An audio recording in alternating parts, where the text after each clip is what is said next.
there's also a camera in the back. I'm a bit nervous, and I'm not used to hear myself on speakers, so I hope you're okay with it. What about you? Are you fine? Are you okay? Perfect, thumbs up. Good. So here are some thoughts about recreating the fire in the team space. It might be a weird title. Let's see how that goes. First, a few words about me. This is me in color, also not shaved. Björn Jensen. I'm a certified Scrum trainer and a co-active coach. That's the commercial thing about it. Who is a coach or leader in the audience? Just stand up, please. Coaches, leaders. Okay. If I get Olaf right, everybody should sit up because everybody's a leader somehow. But anyway, okay, please sit down for a while. So what brings me here? That's a good and interesting question. I found myself several times in the following situation. As a certified Scrum trainer, I'm educating people, Scrum Masters, product owners, and I have a lot of clients which says, well, you know, Björn, you should come to us and see how real teams work. The awesome teams we have in place. And they invite me to attend, in most cases, the daily Scrum. It's a kind of artificial situation. When I'm attending a daily Scrum, observing a team, it's more like, don't feed the animals.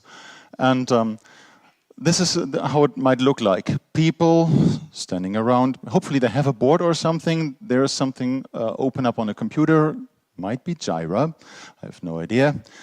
And so they are performing the daily Scrum. They are answering questions, the prescribed 3 questions so far, and it looks more like they are dancing the choreography called Scrum, written by Ken Schwaber and Jeff Sutherland. When they are done with the daily, it's more like living in a ghost town. There's no much movement, there's silence, no collaboration. And this is something I would call, this is more the environment of the working dead. A soulless implementation of Scrum or something. And I would like to invite to dig a bit deeper. So in most cases, it's that organizations implement Scrum or Agile because it's trendy, because you have to do it nowadays. So they discover symptoms and they implement practices. And if you're right, agility is not about doing some things, it's more about a mindset, a state of being. So we need to dig a bit deeper into the principles and to the related values as well.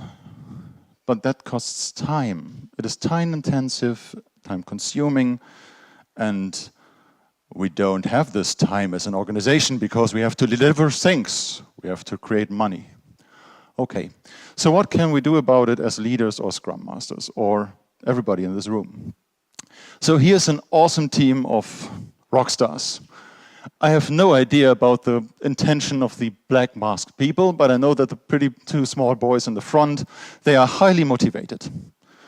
Maybe this is JavaScript versus COBOL or whatever, I have no idea.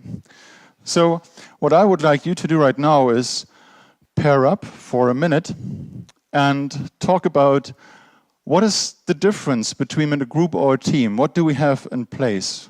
What makes the difference between a group and a team? 1 minute, please stand up and talk to each other.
So,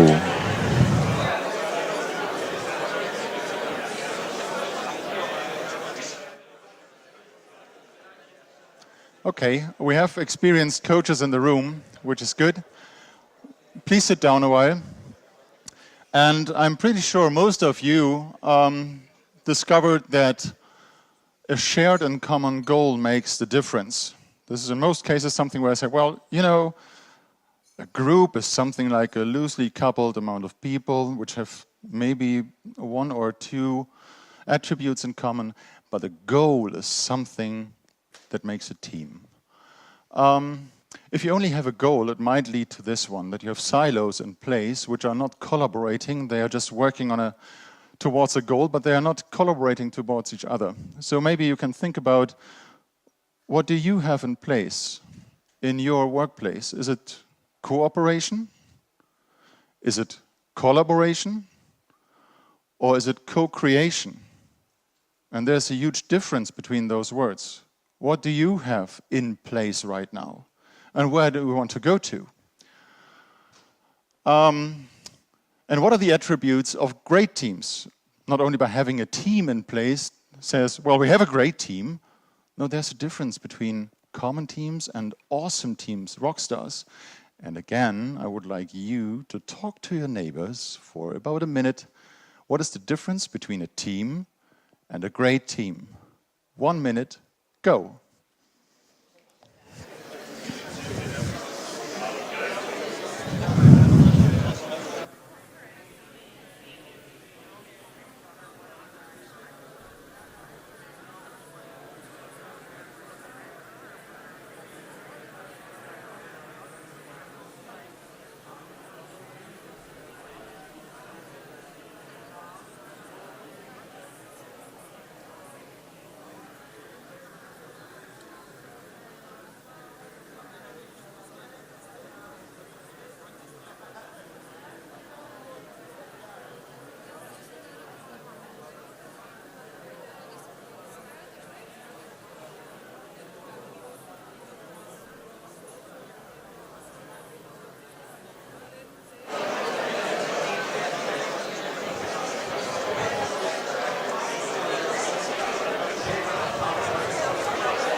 Okay, so I said this talk is about recreating fire in the team space.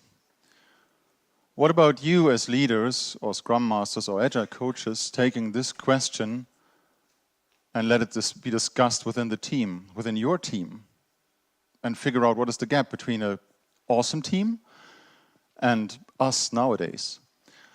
There are several other aspects and some perspectives on organizational health, how I would like to call it.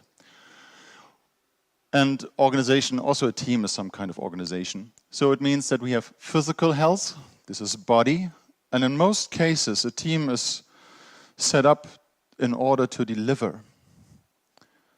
And they are good in it, and it's okay. But it's not only about delivery. So what is your responsibility as a product team? Is it responsibility for delivery, or is it responsibility for the whole product? And that's also a huge difference. We have the mental health, it's about mind. And we have emotional health. And it's pretty easy to ignore mental and emotional health. So if a team is set up in the very beginning, it might be a good idea to have a very good product owner in place. Roman, who is sitting in the back, would also agree with me on that. A product owner must provide something very valuable for the rest of the team, and this is a vision. A vision is nice, but if the product owner is not passionate about the product itself, what is the difference that it makes? Passion is something that is very important, that is key for a product owner, like Polly here. Polly, product owner. what else do we have? In order to recreate fire in the team space, we need to figure out how to increase identity. Did anybody read the book about self-motivation, about intrinsic motivation by Daniel Pink? It's called Drive. Okay, for those who didn't, there are some key aspects. So the main things that should be in place so that intrinsic motivation is working is purpose. And it's good if we have something like a product owner with a vision in place. It's mastery, autonomy. And when it comes to the team level, relatedness is also a very important part of it. So that the we is more important than the I. Once a task is set, as a team coach, I can observe that people stop focusing on the relationship. They forget about it because they have to deliver. And this is something we might want to take care of, because I don't want to lose this kind of relationship. And on the other hand, from the inside, a hamster wheel is also looking like the career ladder. And this is something I think you would like to avoid. So, what does it mean to me as a coach and as a leader? Please create a space for people to grow. Create a space where people want to be. And in a ScrumMaster sense, we would like to have a safe-to-fail environment. And yesterday, we heard that fail is something we would like to avoid. It's more about talk about learning. So treat fail as an acronym, which is saying fail means frequent adventures in learning. And if frequent adventures is maybe a bit too radical for an organization, you can also say first attempt in learning. That might be also something. And it's about self-awareness and listening. Oh, there's the listening stuff again and self-awareness. Okay, let's talk about this. What is our reason for listening? In most cases, we listen to reply, and we don't listen to understand. And this is something we have to be aware of. Listen to understand. And we have 3 levels of awareness, and it's absolutely easy to fall back in one thing. Let me see how that goes. It's not working, so not a big deal. So on the left side, we have awareness level 1. On awareness level 1, I listen to my partner, and when my partner is triggering something that I know because I experienced the same thing, and I say, well, yeah, I know I have the right solution for you in your situation, I am leaving my coach position because I'm fully aware of myself, but I'm not with the client anymore. So this is absolutely easy to fall back into level 1. It's not coaching perspective. It might be mentor or consulting or whatever, but it's not being with the client. Level 2 is about open up and listen. Listen what your partner is saying, asking questions to understand and to follow. And level 3 is a bit harder. It's not about only listening, it's also about sensing what is in this room. What about gestures, mimic, or whatever? Everything needs to be included. So, bless you. When it comes to grow self-awareness, here are some guiding questions you might want to take to explore with your team as well. What are what are our needs? So it's like Olaf said. Olaf said, we need to know who we are. But who we are, what makes us a person, we have a lot of dimensions. What are my or our skills we need to have in place? What is the thing I don't know? What are my and our values? And what is important for me or us? How do I or we want to be in a certain situation? And what is my reason or our underlying reason for being? This is also something we should discuss as a team. There are several interactive formats you can look up on the web, and I will provide some as well, just to dig into those things as well. It's absolutely valuable for teams to figuring those things out if they are in the right mood. So here's the question for you. How do you know that it's the right time to apply such things? What are symptoms where you would say, well, okay, it might be a good idea to talk about values? Take 1 minute to discuss with your neighbor. Go. Discussion means that there's some kind of noise in the room. It would be nice if you start.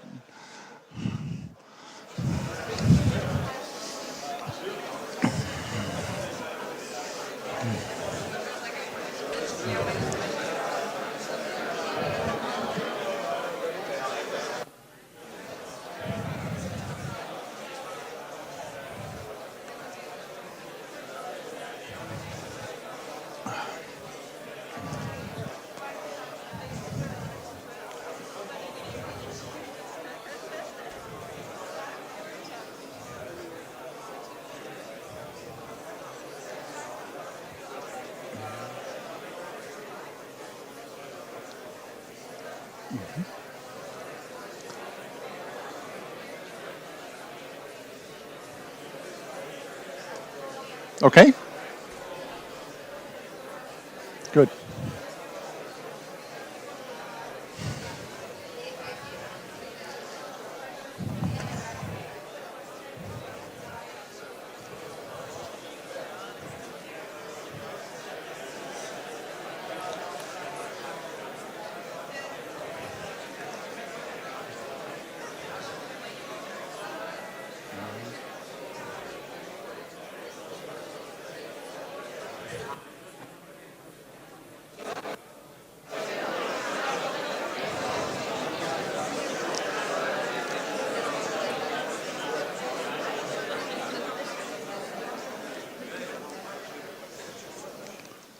As this mechanic works without introducing it, I know I have experienced people in the room. That is good. So maybe some quotes from you. How do you know that it's time for some team-oriented formats? How do you know? Somebody who would like to share some insights? By observing. And what is the thing would you say, well, when I observe this, then it might be a good trigger for that?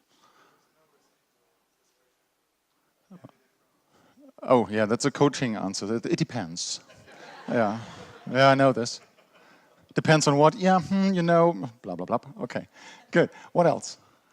Well, by observing, I'm always trying to map the situation with Stockman theory, forming, storming, and performing. So I try, when I observe, I try to map the team and see where are we and what can we do about it. Okay. What else do we have? Always is the right time. Interesting. I think that if just one person from team is not really enjoy with conflict, it's time to start a discussion. And if we can realize that actually just one person from a team can speak out, yeah, and others keep quiet. Or even if for everybody everything is fine, but just one person is not really enjoyable with how things are going in team, that means the team is not working. This is the time to start doing some changes. Okay, so what I would suggest is, first of all, how do I know? I ask. And maybe I mirror things I observe in the room. It could be that I said a space to grow or a space where other people want to be in. And I sense something that people don't want to be in this room, in this team space anymore, or there's no openness or whatever. Then I can just highlight it, mirror things. And if you derive some actions, like you said, you use the Tuckman model and see where we are. I would suggest ask the team about where would you place yourself in the Tuckman model and then finding out where's the gap. That might be also a different thing.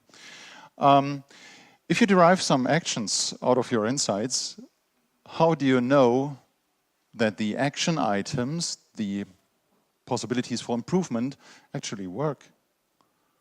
How do you know this? What are concrete symptoms that you would say the team is on the right track? They are creating something like an identity, a shared value system, or something. What about 1 more minute for you to discuss such things? Yes? No? It depends? Okay, when it depends, then I move on.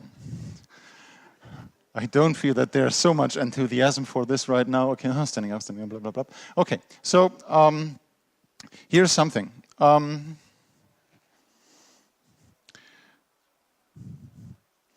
Olaf mentioned the question, how would it look like when you work at your best? What kind of metaphor is it? And to dive into it. And we are exploring some kind of values.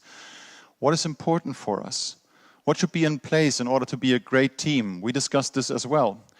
And make some kind of clustering or whatever and try to figure out what might be a good headline for each cluster. And then it might lead to some values. And what you should try with your team is create something like posters where you say, we believe in value X, Y, Z. And in order to show this or to support this, we are doing X, Y, Z. 1 or 2 activities to show the outer world we believe in trust, maybe.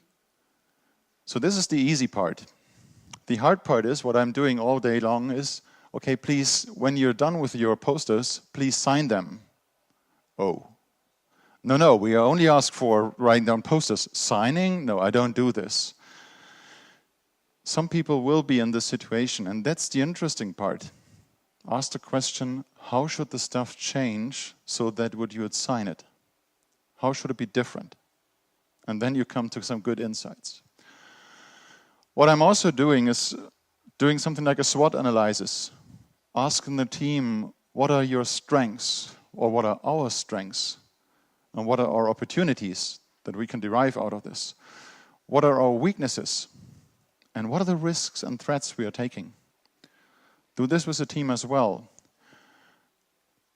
Applying a force field analysis, where you can say, what is our ideal state of being? This is the one on the very right side.